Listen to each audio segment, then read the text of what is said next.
सामने ला दो, मुझे फूलन देवी बनने मजबूर कर देंगे कुलदीप सिंह सेंगर। मुझे अपने हाथों से मारना पड़ेगा उस बंदे को। उत्तर प्रदेश में एक छवि बार बार दिखाई जाती है, अपराध, आरोपी और उसके पीछे गरजता बुलडोजर। सरकार कहती है कानून का डर, समर्थक कहते हैं न्याय का सबसे तेज रास्ता तो हीरोइक एक्शन। लेकिन आज सवाल ये नहीं है कि बुलडोजर चलता है या नहीं, सवाल ये है कि किसके लिए चलता है ये बुलडोजर और किसके लिए नहीं। यूपी में कई मामले हैं जहां कोर्ट से पहले बुलडोजर चला, लेकिन उन्नाव केस में योगी सरकार चुप्पी क्यों साधी हुई है। चलिए आज हम आपको बताएंगे उन सभी मामलों के बारे में जिनके बाद योगी का बुलडोजर एक्शन हुआ, लेकिन जिन बड़े मामलों में इंसान देखकर छोड़ दिया गया वो भी बताएंगे। नमस्कार, मेरा नाम है रिचा और आप देख रहे हैं वन इंडिया हिंदी। याद कीजिए कुछ नाम। प्रयागराज 2022, जुमे की नमाज के बाद हिंसा हुई, मुख्य आरोपी बताया गया जावेद अहमद उर्फ पंप हाउस जावेद। बुलडोजर चला, घर गिरा दिया गया। कानपुर, महिला से छेड़छाड़ और दबंगई के आरोप में शब्बीर अंसारी जैसे नाम सामने आए, आरोप लगे और कुछ ही घंटों में निर्माण पर बुलडोजर चला दिया गया। सहारनपुर, गैंगस्टर एक्ट और महिला उत्पीड़न के आरोपों में हाजी इकबाल और उसके करीबियों की संपत्तियों पर सरकारी कार्रवाई हुई। सरकार ने कहा अपराध से कमाई गई संपत्ति।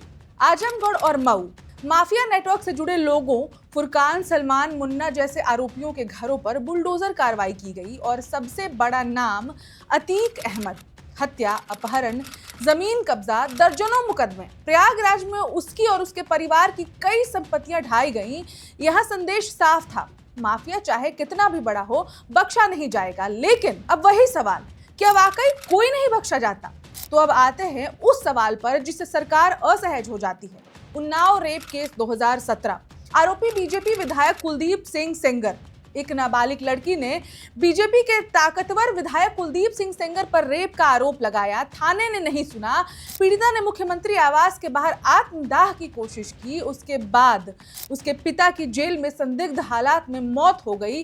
कार एक्सीडेंट में रिश्तेदार की जान चली गई। बाद में सीबीआई जांच, कोर्ट ने सुनवाई की और उसके बाद बीजेपी के उस पूर्व एमएलए को यानी कुलदीप सिंह सेंगर को उम्र कैद की सजा मिली और आज हाईकोर्ट से बेल भी मिल गई है। सवाल फिर वही, उस वक्त बुलडोजर कहां था? जब आरोप लगे, जब दोष सिद्ध हुआ, तब भी बुलडोजर क्यों नहीं चला? और उन्नाव अकेला मामला नहीं है, बृजभूषण शरण सिंह का मामला। देश की शीर्ष महिला पहलवानों ने यौन उत्पीड़न के आरोप लगाए, सड़कों पर धरना हुआ, पूरे देश ने देखा, लेकिन न बुलडोजर चला, न घर पर कोई कार्रवाई हुई। क्यों? क्या इसलिए कि कुलदीप सेंगर और बृजभूषण शरण सिंह दोनों बीजेपी के बड़े चेहरे रहे हैं? यही वो सवाल है जो योगी मॉडल पर सीधा निशाना साधता है। अगर बुलडोजर ही इंसाफ है तो वो सिर्फ कमजोरों पर क्यों? या फिर अगर अपराधी दूसरी पार्टी से हो तुरंत कार्रवाई, लेकिन अगर सत्ता के भीतर का हो तो प्रक्रिया, संयम और चुप्पी। आज कुलदीप सेंगर को बेल मिलने के बाद पीड़िता कहती है मैं और मेरा परिवार डरा हुआ है, मुझे फूलन देवी बनना पड़ेगा। तो सवाल सीधा है, क्या कानून सबके लिए बराबर है या बुलडोजर भी जाति, पार्टी और ताकत देखकर चलता है? अगर योगी सरकार अपराध के खिलाफ जीरो टॉलरेंस की बात करती है तो उन्नाव जैसे मामलों में वो जीरो टॉलरेंस जमीन पर क्यों नहीं दिखा? आज देश जवाब चाहता है, क्योंकि इंसाफ सिर्फ बुलडोजर से नहीं, नियत और समानता से चलता है। इस खबर में इतना ही, लेकिन आप क्या सोचते हैं कमेंट करके जरूर बताएं और देखते रहें one India Hindi. Subscribe to One India and never miss an update. Download the One India app now.